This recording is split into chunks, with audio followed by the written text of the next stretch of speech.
40 second 18 गोली और UP के डॉन का खेल खत्म। नमस्कार, मैं अमित कश्यप और आप देख रहे हैं हंगामा टाइम्स न्यूज। यूपी का वो डॉन जिसके खौफ से थर्राती थी सरकारें, अतीक अहमद की एक अनसुनी कहानी हंगामा टाइम्स न्यूज आपके समक्ष लाया है। जिस तरह से डॉन अतीक अहमद के बेटे असद का इनकाउंटर किया गया, वहीं पर आपको बता दें कल रात्रि में डॉन और उसके भाई अशरफ का भी खात्मा कर दिया गया 3 युवकों द्वारा। अब देखने वाली बात यह है कि वो 3 युवक जो हत्यारे हैं डॉन के, वे आखिर किस तरह से यूपी में माफियागिरी का धाक जमाना चाहते थे। आज आपको हम दिखाने जा रहे हैं यूपी के वो डॉन अतीक अहमद की कहानी जिससे पूरा यूपी की सरकारें थर्राती थी। आइए आपको दिखाते हैं एक विशेष रिपोर्ट। संगम नगरी यानी प्रयागराज। प्रयागराज का नाम तब इलाहाबाद हुआ करता था। संगम के तट का पानी शीशे की तरह साफ हुआ करता था। इलाहाबाद यूनिवर्सिटी का नाम और उसके छात्र नेताओं की हुंकार पूरे यूपी में गूंजती थी।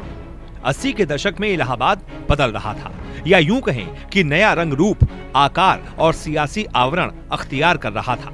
नए कॉलेज बन रहे थे, नए नए उद्योग स्थापित हो रहे थे, बड़े बड़े सरकारी ठेके बंट रहे थे। इलाहाबाद के छात्र नेता और शहर के दबंग लोगों में दौलतमंद बनने की चाहत बुलंद हो रही थी। इसी दौर में चकिया मोहल्ले में रहने वाले फिरोज तांगेवाले का बेटा अतीक अहमद सुर्खियों में आता है। 1979 में फिरोज तांगेवाले का बेटा और चकिया मोहल्ले का वो लड़का अतीक अहमद हाई स्कूल में फेल हो जाता है। पिता इलाहाबाद रेलवे स्टेशन पर तांगा चलाते थे, लेकिन बेटे के सिर पर जल्दी अमीर बनने का जुनून सवार था। महज 17 साल की उम्र में अतीक अहमद पर हत्या का आरोप लगा। इसके बाद उसके गुनाहों का धंधा वक्त के साथ साथ फलता फूलता रहा। वो चकिया और आसपास के इलाकों में रंगदारी वसूलने लगा। लेकिन उस दौर में एक शख्स ऐसा भी था जिसे अतीक अहमद की दबंगई अखरने लगी थी। पुराने इलाहाबाद में उस वक्त चांद बाबा के नाम का खौफ हुआ करता था। लोग बताते हैं कि पुलिस भी उस दबंग के इलाके में जाने से डरती थी। अगर कोई पुलिस वाला गलती से चला भी गया तो चांद बाबा के गुंडे उसे पीट कर ही वापस भेजते थे। चांद बाबा के छोटे से गैंग के सामने चकिया का 20 साल का लड़का अतीक अहमद खुद को उससे बड़ा गुंडा साबित करने के लिए पूरी ताकत लगा रहा था। उम्र के साथ साथ बदमाशी की दुनिया में भी अतीक अहमद चांद बाबा से बहुत छोटा था, लेकिन पुलिस और उस दौर के कुछ नेता अतीक अहमद को शह दे रहे थे।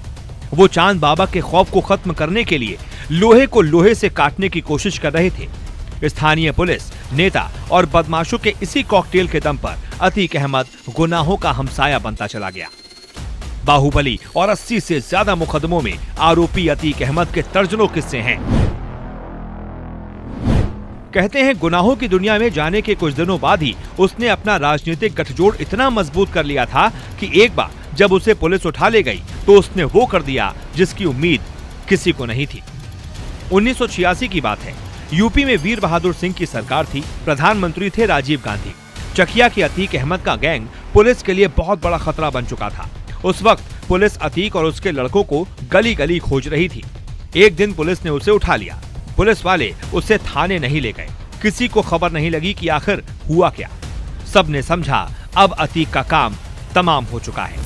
लेकिन तभी दिल्ली से एक फोन आया। बताया जाता है कि वो फोन एक सांसद का था जो तत्कालीन प्रधानमंत्री राजीव गांधी के बेहद करीबी थे। दिल्ली से फोन आया लखनऊ, लखनऊ से फोन किया गया इलाहाबाद और पुलिस को अतीक अहमद को छोड़ना पड़ गया। पुलिस और नेताओं को यह एहसास भी नहीं था कि अतीक सिर्फ चांद बाबा के लिए नहीं बल्कि आगे चलकर कानून के लिए भी बड़ी चुनौती और सियासत के लिए बड़ा सिरदर्द बनने वाला था। अतीक अहमद और चांद बाबा में कई बार गैंग वॉर हो चुका था। दोनों ने चुनाव लड़ा। अतीक विधायक बन गया और चांद बाबा हार गए। 1989 में चुनाव जीतने के कुछ ही महीनों बाद चांद बाबा की हत्या कर दी गई।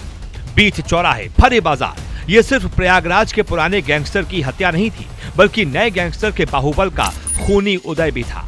कहते हैं पुलिस की शह पाकर अतीक अहमद ने एक एक करके चांद बाबा का पूरा गैंग खत्म कर दिया। उसकी हत्या के बाद अतीक का खौफ इस कदर फैला कि लोग इलाहाबाद पश्चिम सीट से विधायक का टिकट लेने की हिम्मत तक नहीं कर पाते थे। इसी वजह से 1991 और 93 में वो लगातार निर्दलीय चुनाव जीता। इसी बीच समाजवादी पार्टी से उसकी नजदीकियां बढ़ी। 96 में समाजवादी पार्टी ने उसे टिकट दिया और वो चौथी बार विधायक बना। 1999 में उसने अपना दल का हाथ थाम लिया। 2004 में बाहुबली अतीक ने यूपी को हिला देने वाली घटना को अंजाम दिया। 2004 में उसने एक बार फिर समाजवादी पार्टी का दामन थामा और फूलपुर से सांसद का चुनाव जीत गया। उसके सांसद बनने के बाद इलाहाबाद पश्चिम सीट खाली हो गई तो उसने अपने भाई खालिद अजीम उर्फ अशरफ को चुनावी मैदान में उतारा, लेकिन अतीक का भाई बीएसपी के राजू पाल से 4000 वोटों से हार गया। राजू पाल जो कभी बाहुबली अतीक अहमद का ही दाहिना हाथ हुआ करता था, उस समय राजू पर 25 मुकदमे दर्ज थे। राजू पाल के हाथों अपने भाई की हार अतीक को बर्दाश्त नहीं हुई। अक्टूबर 2004 में राजू पाल विधायक बन गया, लेकिन अतीक उसकी जान का सबसे बड़ा दुश्मन बन गया, क्योंकि उसने उसके बाहुबल को सबसे बड़ी चुनौती दी थी। नवंबर 2004 यानी विधायक बनने के 2 महीने बाद अतीक अहमद के गैंग ने सरेआम बीएसपी विधायक राजू पाल के साथ वो किया जिसे सुनकर आज भी लोग खौफ से कांप उठते हैं। 25 जनवरी 2005 को राजू पाल के काफिले पर हमला हुआ। राजू पाल को कई गोलियां लगी। राजू पाल के समर्थक उसे टेम्पो से अस्पताल लेकर जाने लगे। अतीक अहमद के शूटर्स को लगा कि राजू अभी जिंदा है। अतीक के शूटर्स ने टेम्पो को घेरकर फायरिंग शुरू कर दी। रास्ते भर राजू और उसके साथियों पर गोलियां चलाई गईं। जब तक राजू अस्पताल पहुंचा, उसे 19 गोलियां लग चुकी थी। डॉक्टरों ने राजू को मृत घोषित कर दिया था। बताया जाता है कि हत्या से 9 दिन पहले ही राजू पाल की शादी हुई थी। बीएसपी समर्थकों ने पूरे शहर में तोड़फोड़ शुरू कर दी। बहुत हंगामा हुआ। राजू की हत्या के बाद 2005 में इलाहाबाद पश्चिम सीट पर उपचुनाव हुआ। बीएसपी ने राजू पाल की पत्नी पूजा पाल को टिकट दिया। सपा ने दोबारा अतीक अहमद के भाई अशरफ को उतारा। पूजा पाल के हाथों की मेहंदी अभी उतरी भी नहीं थी और वो विधवा हो चुकी थी। चुनावी रैलियों के मंच से वो अपने हाथ दिखाकर रोने लगती थी, लेकिन उन्हें जनता का समर्थन नहीं मिला, क्योंकि अतीक का खौफ इतना था, जिसकी वजह से उसके भाई अशरफ को चुनाव में जीत मिल गई। हालांकि ये भी सच है कि राजू की हत्या के बाद अतीक ने भले ही अपने भाई अशरफ को चुनाव जिता लिया हो, लेकिन इस हत्याकांड ने अतीक के राजनीतिक करियर को खत्म कर दिया। 2007 के विधानसभा चुनाव में बीएसपी ने एक बार फिर पूजा पाल को उम्मीदवार बनाया और सामने एक बार फिर था सपा का प्रत्याशी अतीक अहमद का भाई अशरफ। इस बार पूजा अशरफ पर भारी पड़ी। उन्होंने अशरफ को करीब 10,000 वोटों से मात दे दी। मायावती की सरकार आई तो अतीक अहमद और उसके भाई के दुर्दिन भी शुरू हो गए। समाजवादी पार्टी ने अतीक अहमद को पार्टी से बाहर कर दिया, लेकिन मायावती सरकार ने अतीक को सबक सिखाना शुरू कर दिया। उसे मोस्ट वांटेड घोषित करते हुए उसके गैंग का पूरा चार्टर तैयार किया। पुलिस रिकॉर्ड में गैंग का नाम दर्ज होते ही 120 लोगों की लिस्ट बनी। अतीक पर 20,000 का इनाम घोषित किया गया। उसकी करोड़ों की संपत्ति सीज कर दी गई, बिल्डिंगें गिरा दी गई। एक सांसद जो इनामी बदमाश था, उसे फरार घोषित करके पूरे देश में अलर्ट जारी कर दिया गया। एक दिन दिल्ली पुलिस ने कहा कि हमने अतीक को गिरफ्तार कर लिया है। दिल्ली के पीतमपुरा में एक अपार्टमेंट से दिल्ली पुलिस ने उसे गिरफ्तार कर लिया और यूपी पुलिस को सौंप दिया। उसके बाद अतीक का ठिकाना कभी इस जेल तो कभी उस जेल। साल 2012 में अतीक अहमद के बाहुबल को राजू पाल की पत्नी पूजा पाल ने जिंदगी का सबसे बड़ा झटका दिया। विधानसभा चुनाव लड़ने के लिए अतीक ने अपना दल से पर्चा भरा। इलाहाबाद हाईकोर्ट में बेल की अर्जी दी, लेकिन 10 जजों ने केस की सुनवाई से खुद को अलग कर लिया। 11वें जज सुनवाई के लिए राजी हुए और अतीक को जमानत दे दी। अतीक के पास अब अपने सियासी बाहुबल को बचाने का अंतिम मौका था। वो खुद पूजा पाल के सामने उतरा, लेकिन जीत नहीं पाया। राज्य में समाजवादी पार्टी की सरकार बनी और अतीक फिर से अपनी हनक बनाने की कोशिश में जुट गया। अतीक के भाई अशरफ के घर की 5 बार कुर्की हो चुकी है। पुलिस घर के खिड़की दरवाजे सब उखाड़ चुकी है। अतीक भले ही नेता बन गया था, लेकिन माफिया वाली छवि से कभी बाहर नहीं आ पाया। अतीक ने अपराधों और खौफ के दम पर सियासी बाहुबल हासिल किया, लेकिन राजनीति में आने के बाद उसका आपराधिक साम्राज्य और बढ़ता गया। यही वजह है कि उसके ऊपर ज्यादातर मुकदमे विधायक सांसद रहते हुए ही दर्ज किए गए। लोग कहते हैं कि वो अपने विरोधियों से बदला लेने के लिए कुख्यात है। अतीक और उसके गैंग ने 2017 से पहले तक हमेशा कानून व्यवस्था को चुनौती दी, लेकिन गुनाहों का ये सिलसिला पुलिस की नजरों में खटकने लगा। इसी दौर में अतीक एक बहुत बड़ी गलती कर बैठा। 26 दिसंबर 2018 को यूपी की राजधानी लखनऊ में कुछ गुंडों ने एक बिजनेसमैन को किडनैप कर लिया। लखनऊ के पास देवरिया लेकर गए। वो गुंडे अतीक गैंग के थे जो बिजनेसमैन को सीधे देवरिया जेल लेकर चले गए।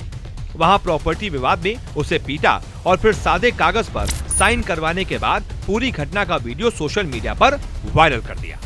अतीक अहमद ने जेल में बैठकर इतना बड़ा कांड इसलिए करवाया ताकि उसका खौफ बरकरार रहे, लेकिन ये कांड उसकी जिंदगी की सबसे बड़ी भूल साबित हुआ। इस घटना के बाद उसे देवरिया से बरेली सेंट्रल जेल भेजा गया, लेकिन वहां के जेल प्रशासन ने अतीक को रखने से इनकार कर दिया। लोकसभा चुनाव के मद्देनजर उसे कड़ी सुरक्षा में रखने के लिए प्रयागराज की नैनी जेल में शिफ्ट किया गया। देवरिया जेल कांड का मामला सुप्रीम कोर्ट तक पहुंचा। अदालत ने सीबीआई को केस दर्ज कर जांच करने का आदेश दिया। अतीक अहमद और उसके बेटे के अलावा करीब 15 लोगों के खिलाफ मामला दर्ज हुआ। 23 अप्रैल 2019 को सुप्रीम कोर्ट ने यूपी सरकार को आदेश दिया कि अतीक अहमद को यूपी से बाहर शिफ्ट किया जाए। 3 जून 2019 को उसे अहमदाबाद की साबरमती जेल में शिफ्ट कर दिया गया। यूपी की योगी आदित्यनाथ सरकार ने अतीक अहमद के खौफ को बुलडोजर से रौंदने के लिए चौतरफा अभियान चलाया। अतीक और उसके परिवार समेत गैंग के लोगों की अवैध संपत्तियों पर बुलडोजर चलाया। उसकी करीब 70 करोड़ की संपत्तियां कुर्क कर दी गईं। 2016 में मुलायम सिंह यादव के परिवार में राजनीतिक विरासत की खींचतान चल रही थी।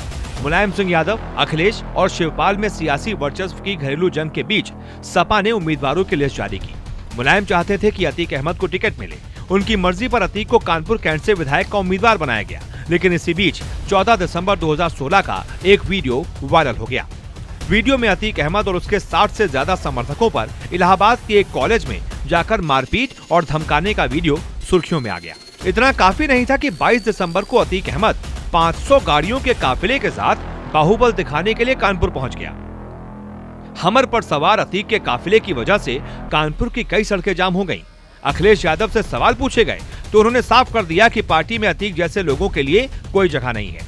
हालांकि 2017 के चुनाव से ठीक पहले उसने अखिलेश यादव को चुनौती देते हुए कहा, कई बार निर्दलीय जीता हूं, टिकट कटता है तो कट जाए, अपना टिकट खुद बना लूंगा। फरवरी 2017 में उसे कोर्ट के आदेश पर गिरफ्तार कर लिया गया। हाई कोर्ट ने सारे मामलों में उसकी जमानत रद्द कर दी और उसे जेल जाना पड़ा। मुरादाबाद से निर्दलीय पर्चा भरा, लेकिन अतीक चुनाव हार गया। हंगामा टाइम्स की तमाम खबरों को देखने के लिए हंगामा टाइम्स को सब्सक्राइब कर लीजिए और बेल आइकन दबा लीजिए। अगर आपको ये वीडियो अच्छा लगा हो तो लाइक बटन प्रेस कर अपनी प्रतिक्रिया हमारे कमेंट बॉक्स में देना मत